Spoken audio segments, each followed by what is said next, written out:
নমস্কার, আপনারা দেখছেন ডিজিটাল খবরিলাল বাংলা। আমি বিথিন আপনাদের সঙ্গে। কখনো ভিন রাজ্য থেকে পালিয়ে আসা দুষ্কৃতীদের থাকার জায়গা, আবার কখনো বিদেশি গুপ্তচরদের কাজের মাধ্যম হিসেবে চিহ্নিত হচ্ছে।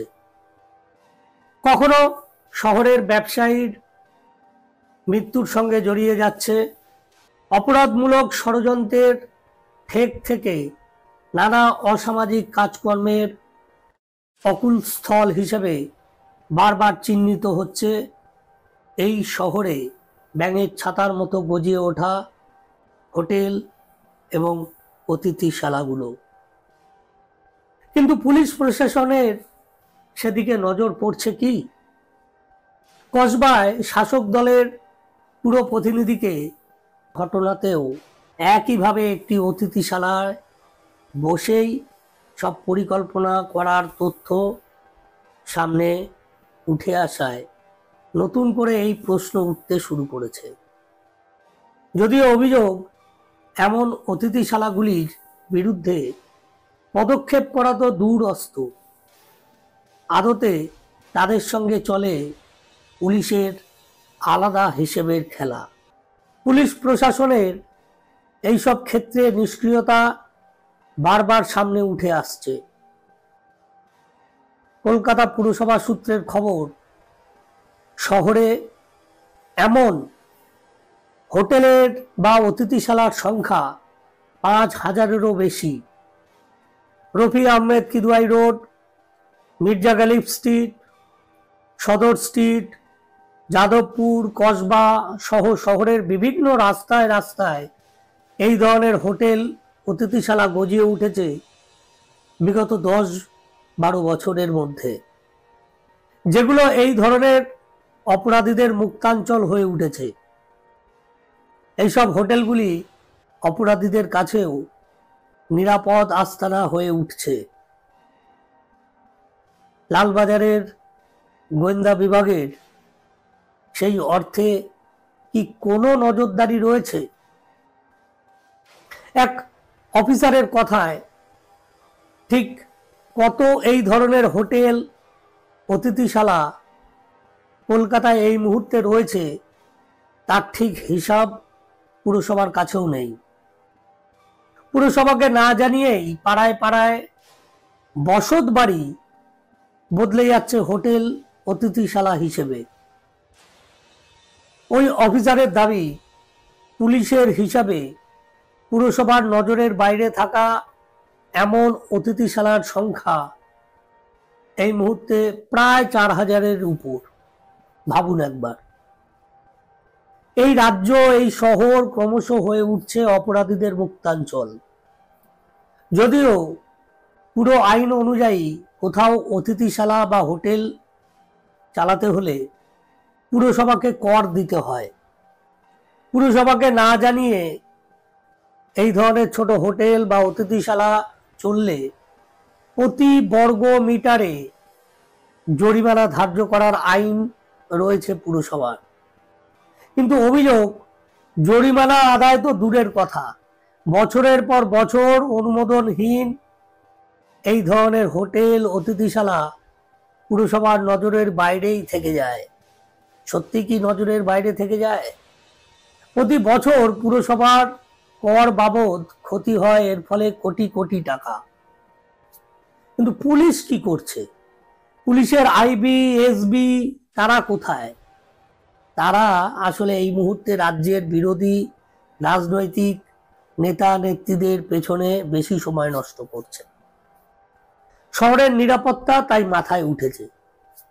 নিয়ম অনুযায়ী এই ধরনের ছোট হোটেল অতিথিশালা চালাতে হলে পুরসভার পাশাপাশি স্থানীয় থানায় চিঠি দিয়ে জানাতে হয়। প্রতিদিন আবাসিকদের হিসাব রাখতে হয়। সপ্তাহে একদিন নিয়ম করে থানা থেকে অফিসার গিয়ে ওই হিসাবের খাতা খতিয়ে দেখার কথা। এছাড়া মাঝে মধ্যেই এলাকার হোটেল অতিথিশালা পরিদর্শন করার কথা রয়েছে স্থানীয় থানার, কিন্তু বাস্তবে কি সেটা হয়?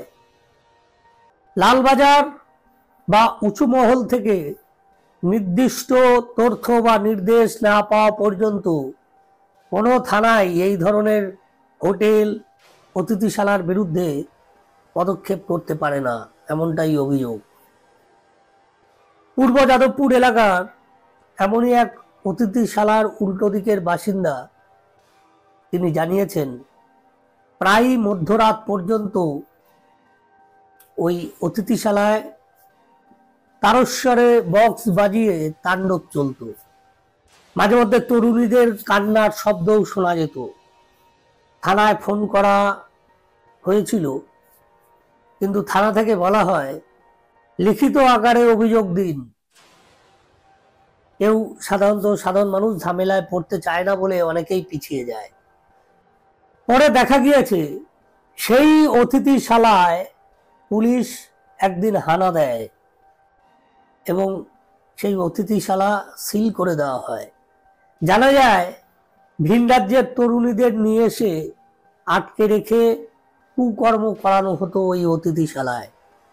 বৈষ্ণবঘাটার পাটুলির এক বাসিন্দা আবার অভিযোগ, বহু বয়স্ক মানুষ থাকেন ওই এলাকায়, কিন্তু আশেপাশে বহু বাড়ির মালিক এই মুহূর্তে বাড়ি অতিথিশালা বা ছোট হোটেল বানিয়ে দিয়েছে। সেখানে কে থাকছে, কারা আসছে, কোনো রকম পরিচয়পত্র ছাড়াই সেখানে থাকা যায়। কোনো রকম লিখিত পরিত ব্যবস্থা সেখানে নেই, তাই নিরাপত্তায় হীনতায় ভুগছেন এলাকাবাসী। কোনো পরিচয়পত্র লাগে না, কোনো কাগজে লেখা থাকে না যিনি এসেছেন তার নাম, ঠিকানা, পরিচয়। তাদেরকে জিজ্ঞাসা করা হলে তারা জানিয়েছে ওসব কথা বলা আছে পুলিশের সাথে, পুলিশের সঙ্গে কথা বলা আছে। এই রকম আনন্দপুরের গুলশান খোলনিতেও একই অভিজ্ঞতা আমাদের।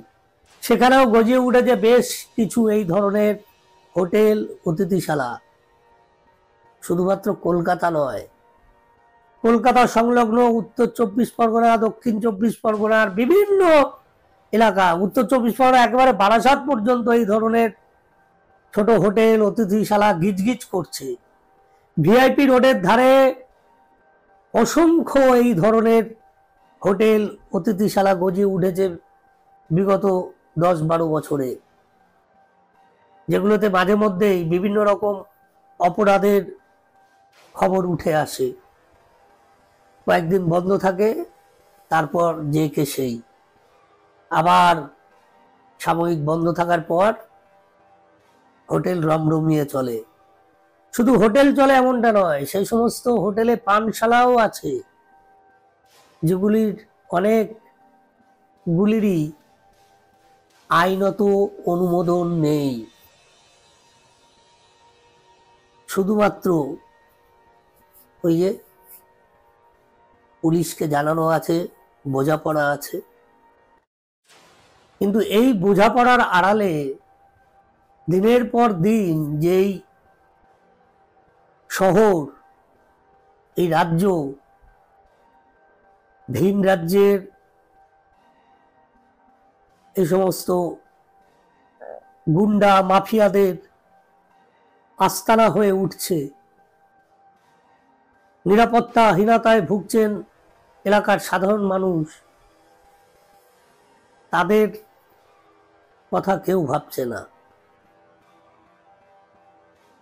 ভালো থাকবেন, সাবধানে থাকবেন। নমস্কার।